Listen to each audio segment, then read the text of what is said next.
अच्छा, इस सेशन में हम बात करेंगे रिलेटिव पोल के बारे में।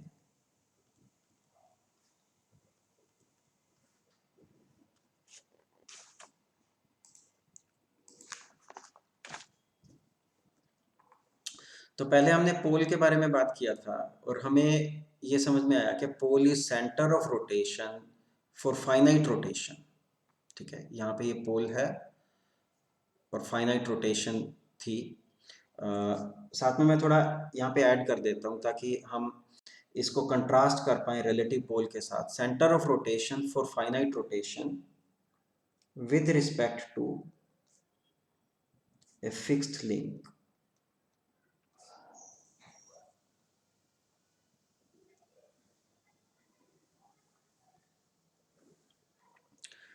ठीक है, with respect to a fixed link हमने वही किया था यहाँ पे।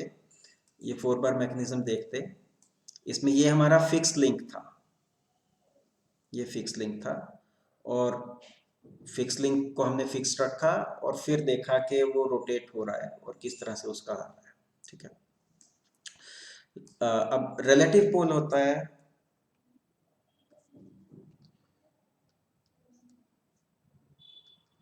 Centre of rotation of a link. ठीक है, फिर से फॉर फाइनाइट रोटेशन, क्योंकि रोटेशन इन्फिनिटेसिमल है तो वो इंस्टेंटेनियस सेंटर हो जाएगा, पोल नहीं होगा। Centre of rotation of a link with respect to a moving link. ठीक है, फिक्स नहीं है, मूविंग लिंक है। तो जैसे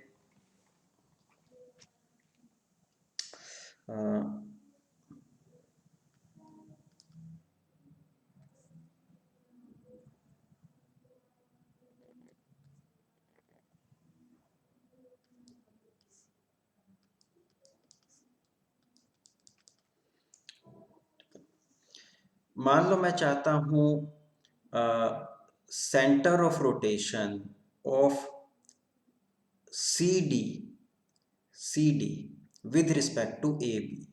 तो centre of rotation of a link with respect to another moving link. ठीक है, तो वो रिलेटिव पोल होगा। हम और भी रिलेटिव पोल्स की बात कर सकते हैं यहाँ पे जो यूजफुल नहीं है वैसे। जैसे अगर मैं बोलूँ centre of rotation of B C, centre of rotation of B C with respect to A B, वो भी एक तरह से रिलेटिव पोल हम बोल सकते हैं, क्योंकि centre of rotation of a moving link of a link with respect to another moving link. तो वो निकालने के लिए हमें क्या करना पड़ता है, ये जो मूविंग लिंक है, ये काइनेमेटिक इन्वर्जन हमें कंसीडर करना पड़ेगा। इसको तो हम फिक्स कर दें, इसको फिक्स कर दें तो, और इसको फिर फ्री करना पड़ेगा, ये अब मूव कर सकता है। इसको हमने फिक्स कर दिया और अब देखा कि अब कैसी मोशन होती है। तो एस, और इसको फिक्स करने के बाद जब बीसी रोटेट करेगा तो उसका सेंटर ऑफ रोटेशन बीसी का इस केस में तो बहुत सीधा ही है। आप फाइनाइट रोटेशन भी ले लो, उसका सेंटर ऑफ रोटेशन यही होगा। ठीक है, तो कोई खास बात है नहीं यहाँ। लेकिन बड़ी इंटरेस्टिंग चीज निकल के आती है अगर हम ये देखें कि रिलेटिव पोल इसका, कि relative pole of C D with respect to A B. ठीक है, तो मैं यहाँ पे लिख देता हूँ pole of C D with respect to A B.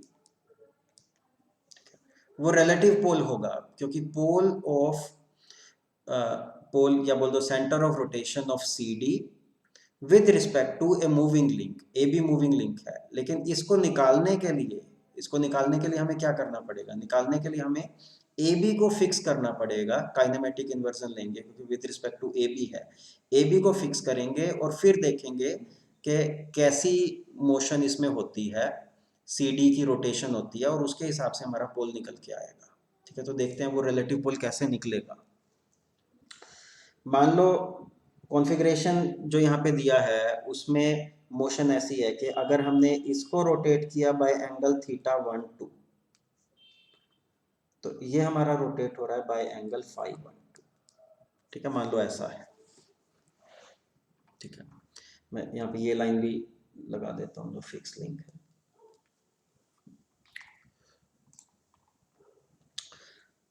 तो अब हम क्या कर रहे हैं, ए बी को हम फिक्स कर देंगे,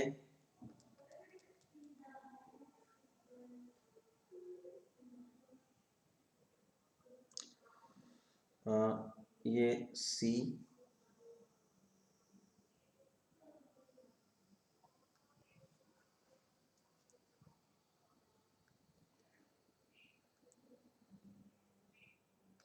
ठीक है, इस तरह का कॉन्फ़िगरेशन है। तो ये मान लो हमारा इनिशियल कॉन्फ़िगरेशन है, तो मैं यहाँ पे अब बोल दूंगा ये C1 है, ये D1 है, और जब इसकी रोटेशन होती है θ1 2, तो देखो इस केस में तो होगा B मूव करके यहाँ पे आ जाएगा, B1 बन जाएगा, C मूव करके यहाँ आ जाएगा, C1 बन जाएगा, ठीक है। लेकिन जब हमने काइनेमेटिक इन्वर्जन इसका कर दिया, तो अब A यहाँ पे है, B तो अब मूव नहीं हो सकता, B यहीं पे रहेगा, ठीक है। ये पॉइंट मूव होंगे तो C1 मूव होके C2 बनेगा, D1 मूव होके D2 बनेगा, ठीक है। और तो उसको मैं बना देता हूँ। अब यहाँ पे ये θ1 2 ऐसे गया, तो इफेक्टिवली क्या हुआ, ये AB और AD पास आए, AB और AD के बीच का एंगल θ1 2 रिड्यूस हुआ है, ठीक है। तो सेम चीज यहाँ पे होगी, AB और AD के बीच का एंगल θ1 2 रिड्यूस हो जाएगा, लेकिन वो रिड्यूस होने में AB मूव नहीं करेगा, AD मूव करेगा, क्योंकि हमने AB को तो फिक्स कर दिया है, AD मूव करेगा। तो हम ऐसा सोच सकते हैं कि देखो काइनेमेटिकली सेम चीज है, हमने जस्ट फ्रेम ऑफ रेफरेंस अपना चेंज कर दिया। यहाँ पे हमारा फ्रेम ऑफ रेफरेंस ये था, इस पे हम बैठे हुए थे, इसको फिक्स किया हुआ था, तो ये जैसे गया उसके हिसाब से ये ऐसे गया। अब हमारा हमने इसको फ्रेम ऑफ रेफरेंस बना दिया, हम इस पे बैठे हुए हैं और फिर देख रहे हैं। तो यहाँ पे ये जैसे इनका एंगल θ1 2 कम हो रहा था, सेम चीज यहाँ पे होगी, जस्ट फ्रेम ऑफ रेफरेंस अलग है। तो हमारा जो यहाँ पे ड्रॉ करेंगे हमें दिखेगा, वो हो जाएगा ये D1 D2 बन जाएगा,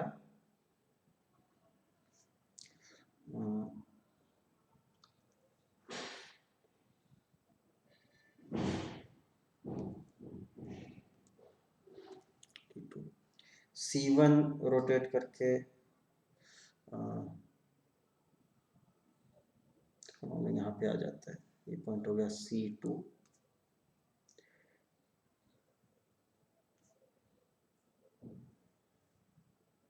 ठीक है। तो ये हमारा कॉन्फ़िगरेशन हो जाएगा, ठीक है। तो अब हमने जो पोल के बारे में चीजें डिस्कस की थी, तो सेम चीजें अब हम यहाँ पे अप्लाई करते हैं जो पोल के लिए हमने डिस्कस किया था। D1 D2 को ज्वाइन करके उसका परपेंडिकुलर बाइसेक्टर ले लेंगे जो पॉइंट ए से पास करेगा, ठीक है। और C1 C2 को ज्वाइन करके उसका परपेंडिकुलर बाइसेक्टर लेंगे जो बी से पास करेगा, और जहां पे वो इंटरसेक्ट करेंगे, जहां पे वो इंटरसेक्ट करेंगे वो क्या होगा, वो CD का सेंटर ऑफ रोटेशन होगा, है ना। ऐसे ही किया था हमने जब पोल के बारे में बात की थी, जस्ट यहाँ पे क्या किया है, AD को फ्री कर दिया और AB को फिक्स कर दिया, फिर सेम चीज कर रहे हैं। तो जो वो सेंटर ऑफ रोटेशन आएगा वो होगा centre of rotation of CD with respect to AB, क्योंकि हमने AB को फिक्स किया हुआ है, और वो हमारा क्या होगा, रिलेटिव पोल, ठीक है। तो रिलेटिव पोल हमारा ऐसे आएगा, D1 D2 को ज्वाइन कर दिया, इनका परपेंडिकुलर बाइसेक्टर,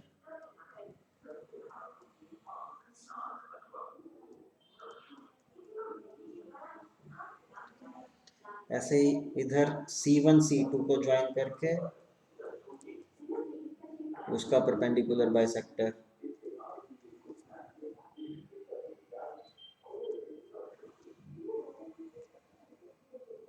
ठीक है। और ये जहां पे मिल रहे हैं वो पोल है, लेकिन उसको हम पोल नहीं रिलेटिव पोल बोलेंगे, क्योंकि यह है centre of rotation of a moving of a link with respect to a moving link, लेकिन ये निकालने के लिए हमें इसको फिक्स करना पड़ा, ठीक है। वैसे वो मूविंग लिंक था, तो इसको हम नाम देंगे R12, relative pole for position 1 to 2, ठीक है। हमें दिया हुआ था ये यहाँ पे इसकी पोजीशन 1 क्या है, 2 क्या है, उसके हिसाब से ये हो गया R12। और साथ में जो पोल की पहले प्रॉपर्टीज थी वो प्रॉपर्टीज अब भी वैलिड होंगी। तो अगर मैं इसको इसके साथ ज्वाइन करता हूँ यहाँ पे, इसको इसके साथ ज्वाइन करता हूँ,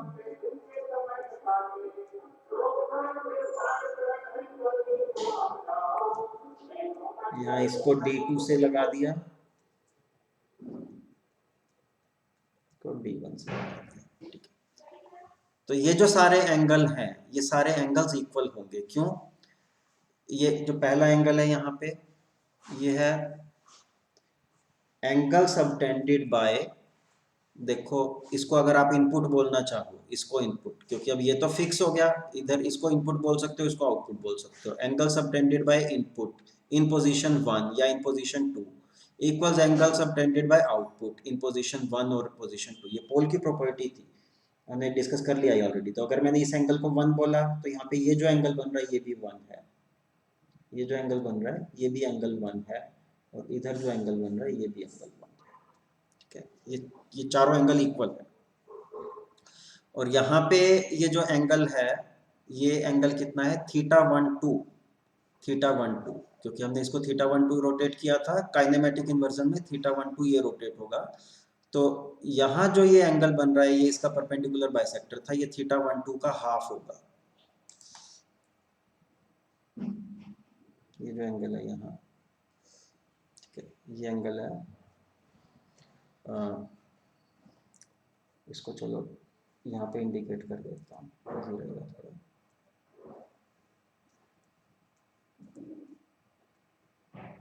ठीक है, ये एंगल है θ12 का हाफ।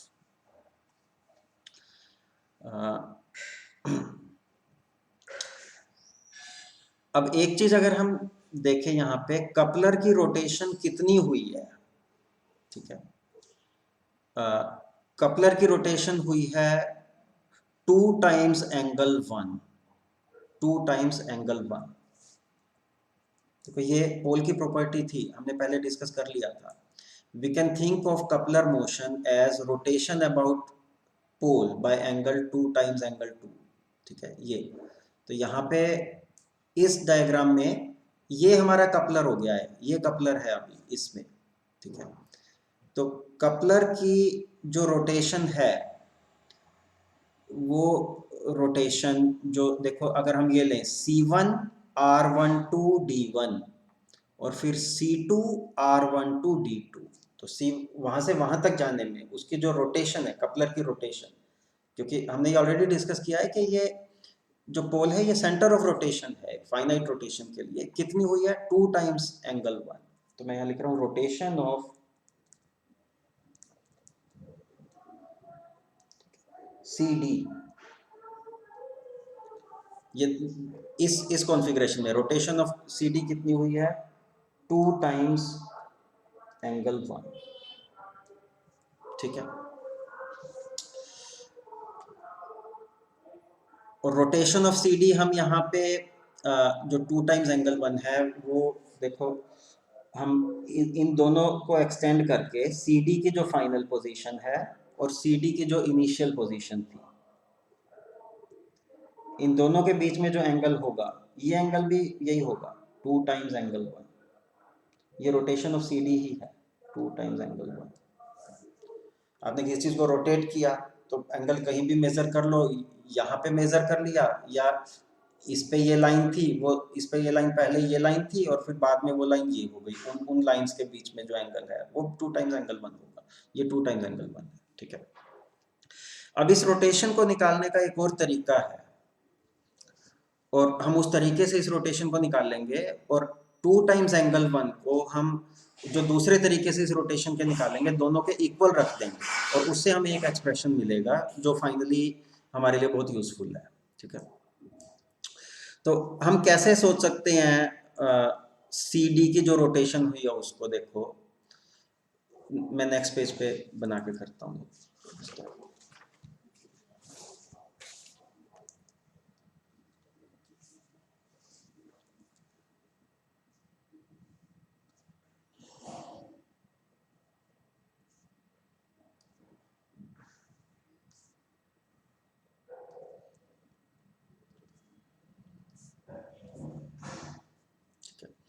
देखो एक्चुअली में तो हो रहा था इसकी रोटेशन θ12 थी और उसके कोरस्पॉन्डिंग इसकी रोटेशन φ12 थी, ठीक है, क्योंकि लिंक AD फिक्स था।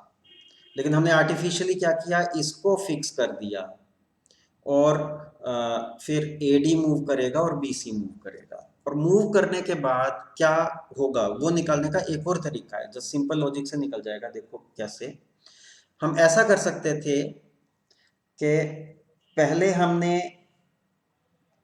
देखो मैं यहाँ पे स्टेप्स लिख रहा हूँ, हम पहले स्टेप्स में हम कर देते AD को फिक्स कर देते और रोटेट करते AB को इस डायरेक्शन में θ12, ठीक है, θ12 रोटेट कर देते तो मैकेनिज्म कैसा हो जाता, ये यहाँ पे आ गया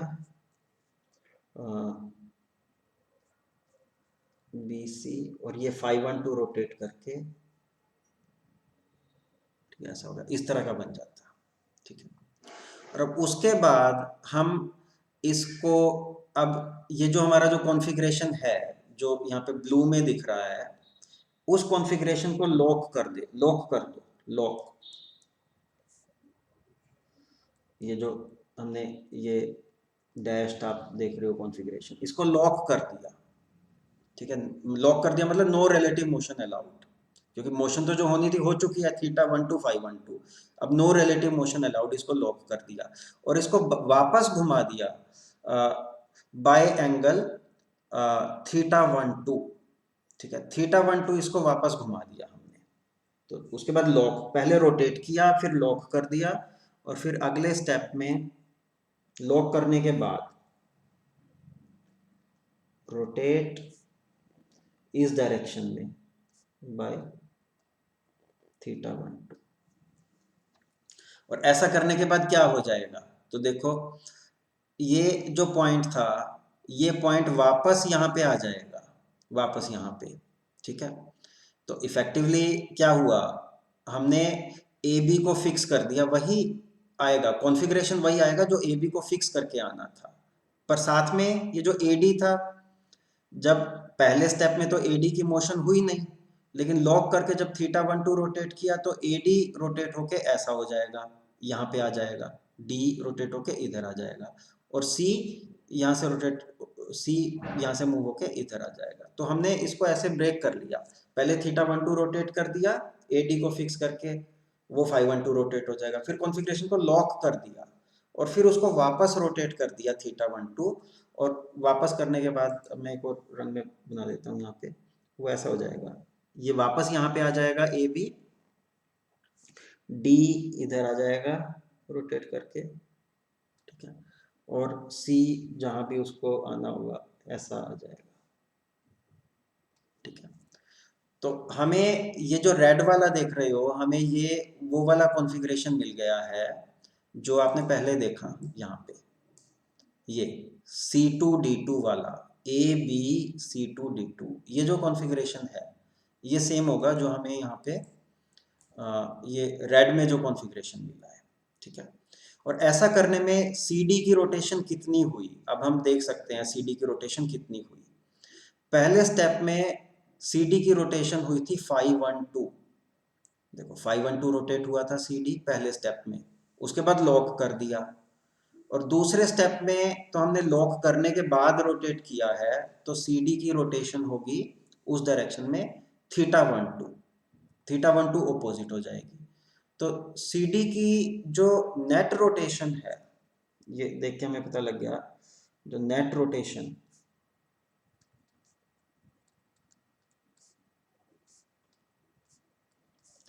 वो हो जाएगी हमारी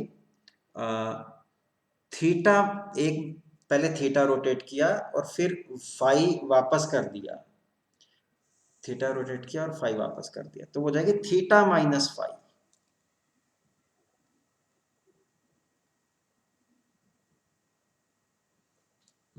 थीटा और फिर फाई, थीटा माइनस फाई, ये रोटेशन हो जाएगी सी डी की, ठीक है। और जो हमने यहाँ पे कॉन्फ़िगरेशन ड्रॉ किया था उसमें हमने देखो जैसे मैंने ड्रॉ किया था, मैंने लिया था A B less than C D. A B को थोड़ा छोटा बनाया था, सी डी को थोड़ा बड़ा बनाया था। तो इस केस में हमें ऐसा ही मिलेगा कि जो थीटा 1 2 है वो रोटेशन जैसा हमने कॉन्फ़िगरेशन कंसीडर किया है वो 5 1 2 से बड़ी होगी।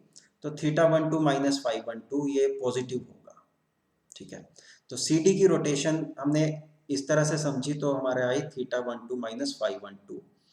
और सी डी की रोटेशन पहले हमने लिखा था कितना आया था, 2 टाइम्स एंगल 1। तो अब हम यहाँ पे लिख सकते हैं जो 2 टाइम्स एंगल 1 है ये है सेम एज थीटा 1 2 माइनस 5 1 2। तो सी डी की रोटेशन को हमने दो तरीके से देख लिया यहाँ पे। ठीक है,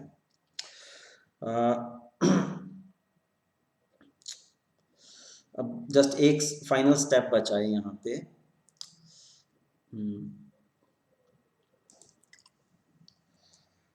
ये जो लाइन थी, ये नीचे वाली लाइन, इसको मैंने थोड़ा सा एक्सटेंड किया यहाँ पे। ये जो R12D1 इसको आगे एक्सटेंड कर दिया और इस एंगल को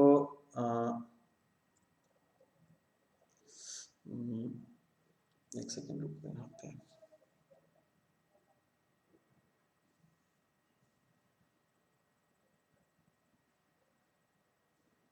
ठीक है, इस एंगल को मैंने बोल दिया एंगल बीटा, एंगल बीटा बोला।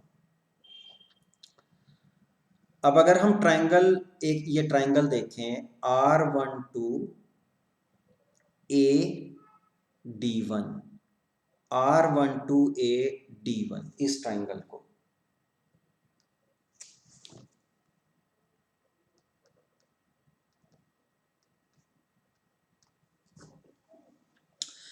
इस ट्रायंगल में बीटा एक एक्सटर्नल एंगल है।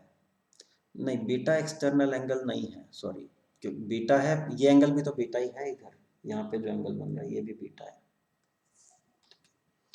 ये वाला एंगल एक्सटर्नल है, जो यहाँ पे ये रेड में दिख रहा है ये एक्सटर्नल एंगल है। तो ट्रायंगल में होता है external angle equals sum of opposite interior angles. तो ये जो रेड वाला जो एंगल था यहाँ पे, जो थीटा 1 2/2 था, ये होगा एंगल 1 प्लस एंगल बीटा के। ठीक है, तो वो मैं यहाँ पे लिख रहा हूँ angle 1 plus beta equals theta 1 2/2। ठीक है, लेकिन एंगल 1 किसके इक्वल है, हमारा एंगल 1 आ गया थीटा 1 2 माइनस 5 1 2/2। तो यहाँ पे एंगल 1 को सब्स्टिट्यूट कर दो, थीटा 1 2 माइनस 5 1 2/2, और सब्स्टिट्यूट करोगे तो हमें बीटा मिल जाएगा, बीटा मिलेगा 5 1 2/2।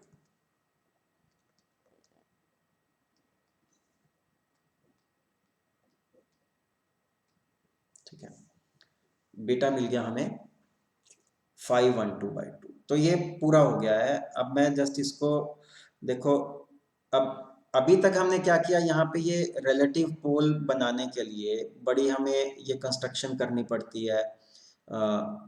इधर परपेंडिकुलर बाइसेक्टर लो, इधर परपेंडिकुलर बाइसेक्टर लो, वो जहाँ पे इंटरसेक्ट कर रहे हैं तो वो रिलेटिव पोल होता है। लेकिन अब ये बीटा 5 1 2/2 आ गया तो रिलेटिव पोल निकालने का बहुत सिंपल तरीका मिल गया।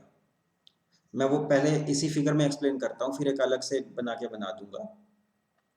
देखो ये हमारा जो फिक्स लिंक था ए डी फिक्स लिंक, तो हम क्या करेंगे, पॉइंट ए पे हम ये लाइन बनाएंगे एक, कितने एंगल की, थीटा 1 2/2, थीटा 1 2/2 ये लाइन। और डी पे यहाँ पे ये लाइन बनाएंगे बीटा एंगल की, बीटा कितना है 5 1 2/2। और जहां पे ये दोनों लाइन इंटरसेक्ट करेंगे, ये दोनों लाइन इंटरसेक्ट करेंगे, वो होगा रिलेटिव पोल। तो रिलेटिव पोल निकालने का बहुत ही सिंपल तरीका आ गया है यहाँ बनाने का रिलेटिव पोल। तो ये सारा जो भी अभी डिस्कस किया उसका आइडिया यही था कि आपको पता लग जाए कि रिलेटिव पोल है क्या, और किस तरह से उस वो बनाने के लिए बहुत सिंपल ही आ जाता है। देखो मैं लिख रहा हूँ टू प्लॉट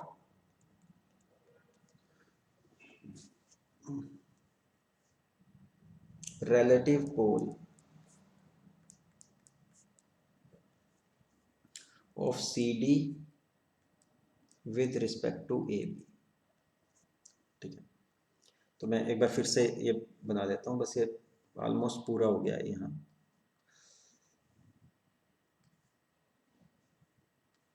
ये हमारा फिक्स्ड है,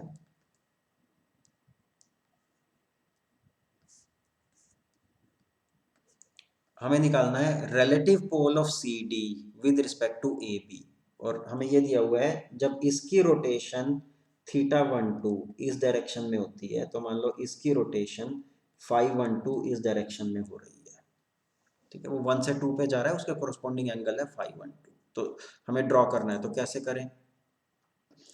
यहाँ पे एक लाइन बनाएंगे।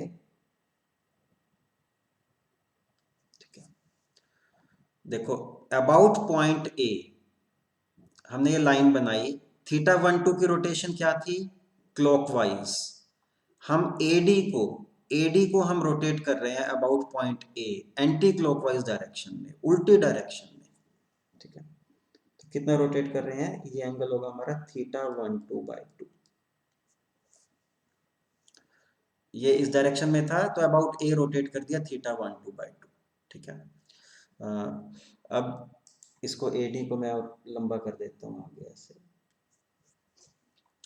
और ये φ12 रोटेशन ये भी क्लॉकवाइज थी। ठीक है, तो अब मैं क्या करूंगा? एडी को रोटेट करूंगा अबाउट पॉइंट डी, कितना? φ12/2, और जिस डायरेक्शन में ये रोटेशन थी उस डायरेक्शन के ऑपोजिट, तो अबाउट पॉइंट डी रोटेट करना है, और ये रोटेशन थी क्लॉकवाइज, और अब मैं इसको रोटेट करूंगा एंटी क्लॉकवाइज। ठीक है, तो एंटी क्लॉकवाइज रोटेट करूंगा, मुझे यहाँ पे जस्ट ये एंगल बना दिया मैंने φ12/2। ठीक है, और ये दोनों लाइन जहाँ पे इंटरसेक्ट करेंगी, ये θ12/2 पे जो लगाई थी और जो φ12/2 पे लगाया, ये लाइन मान लो ये यहाँ पे इंटरसेक्ट कर गया, ये R12 होगा। तो रिलेटिव पोल ड्रॉ करने का बहुत सिंपल तरीका हमने देख लिया यहाँ पे। ध्यान ये रखना है कि इसकी रोटेशन θ12 है, तो इसका इसकी हाफ लेंगे, φ12 उसका हाफ लेंगे, और जिस डायरेक्शन में ये रोटेट हो रहा है उसके ऑपोजिट रोटेट करेंगे, फिर जहाँ पे ये इंटरसेक्ट हुआ वो रिलेटिव पोल हो गया। तो ये तो था 4 बार मैकेनिज्म में हमने रिलेटिव पोल देखा कैसे बनता है। अब सेम चीज हम एक्सटेंड कर देंगे स्लाइडर क्रैंक में।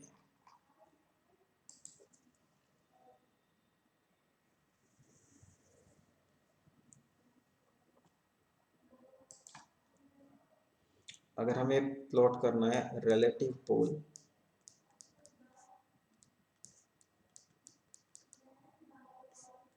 इन स्लाइडर क्रैंक मैकेनिज्म,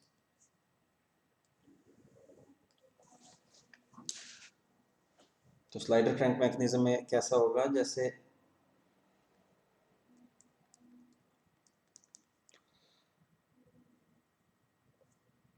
ये हमारा मान लो एक इनिशियल कॉन्फ़िगरेशन है ए बी, स्लाइडर मान लो यहाँ पर है सी, स्लाइडर इस अलोंग दिस मूव करता है, और कुछ एक्सेंट्रिसिटी नहीं, इसको ऑफसेट बोलते हैं, ये ऑफसेट है यहाँ पे ई। ठीक है, क्योंकि पॉइंट ए से हमने जो स्लाइडर की जो मोशन की डायरेक्शन है उस डायरेक्शन में ये लाइन लगाई, तो ये पॉइंट सी से पास नहीं हो रही ये लाइन, तो कुछ ऑफसेट है यहाँ पे ई। ठीक है, तो ये एक स्लाइडर क्रैंक मैकेनिज्म है। अब इसमें हमने इसको रोटेट किया मान लो θ12, और जो अब C है ये मूव किया मान लो डिस्टेंस S, यहाँ से मूव करके यहाँ पे आ गया डिस्टेंस S, या S12 बोल देते हैं इसको, 1 से 2 पे जाने में S12 ये मूव किया। तो अब बताना है रिलेटिव पोल कहाँ पे होगा। ठीक है, तो स्लाइडर क्रैंक मैकेनिज्म को भी हम 4 बार मैकेनिज्म की तरह देख सकते हैं। वो कैसे? हम ये मान लें कि जो पॉइंट डी है देखो ये जो स्लाइडिंग पेयर है इसको हम रेवोल्यूट पेयर से रिप्लेस कर सकते हैं। हम ऐसा सोच सकते हैं कि यहाँ पे एक लिंक है जो बहुत लंबा है और जो पॉइंट डी है वो इंफिनिटी पे है, डी एट इंफिनिटी। तो जैसे 4 बार मैकेनिज्म में था ए बी सी डी, यहाँ पे ए बी सी, और अब ये स्लाइडर हमने हटा दिया है। यहाँ पे जो स्लाइडिंग पेयर था उसकी जगह एक ये इंफिनिटी पे वही एक रेवोल्यूट पेयर लगा दिया है। अगर ये इंफिनिटी पे होगा तो आप समझ सकते हो कि पॉइंट सी है उसकी मोशन स्ट्रेट लाइन में ही होगी, क्योंकि ये इसका जो रेडियस ऑफ कर्वेचर है वो इनफाइनाइट हो गया। ठीक है, तो स्ट्रेट लाइन में ही जाएगा। तो हमने स्लाइडर क्रैंक को एक 4 बार मैकेनिज्म की टर्म्स में ही देख लिया। और अब हम सेम चीज यहाँ पे जो हमने यहाँ पे करी थी वही चीज यहाँ पे करेंगे। तो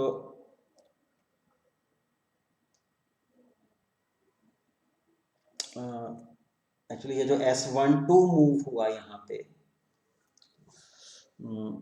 हम ऐसा बोल सकते हैं जैसे यहाँ पे ये θ12 मूव होता था उसके कोरस्पोंडिंग अब यहाँ पे ये φ12 एंगल मूव हो रहा है। ठीक है, उसे समझना आसान हो जाता है। वैसे ही एक लीनियर डिस्प्लेसमेंट ही है, इन दोनों के बीच में एंगल जीरो है एक्चुअली, क्योंकि d is at infinity, d तो इंफिनिटी में एंगल जीरो है। लेकिन उससे थोड़ा समझना और बनाना इसको इजी हो जाता है कि इसको हम 4 बार की टर्म्स में सोच पाए। यहाँ पे θ12 हुआ, उसके कोरस्पोंडिंग यहाँ पे φ12 इसकी वो हुई है। ठीक है, तो अब रिलेटिव पोल लोकेट करने का क्या तरीका है, देखो जो यहाँ पे था ए डी को अबाउट पॉइंट ए हम रोटेट करेंगे θ12/2। तो ए डी, अब ए को अगर हम डी से ज्वाइन करेंगे, डी तो इंफिनिटी पे है, ए को अगर हम डी से ज्वाइन करेंगे तो वो लाइन यही आएगी सीधे नीचे जाती हुई। ए को अगर डी से ज्वाइन कर रहे हो क्योंकि डी हमारा इंफिनिटी पे था। ए डी को रोटेट करोगे अबाउट ए θ12/2, ये क्लॉकवाइज था तो वो एंटी क्लॉकवाइज, तो हमें ये लाइन मिलेगी।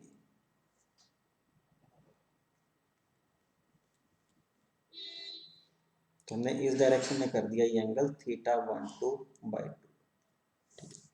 एक तो ये लाइन लगा दी यहाँ, और दूसरा क्या था, AD को अबाउट D रोटेट किया है, अबाउट D रोटेट किया है कितना, φ12/2। तो अब यहाँ पे देखो ये जो φ12 रोटेशन थी ये इस डायरेक्शन में थी ऐसे, तो अब φ12/2 इसके ऑपोजिट डायरेक्शन में हमें देनी पड़ेगी।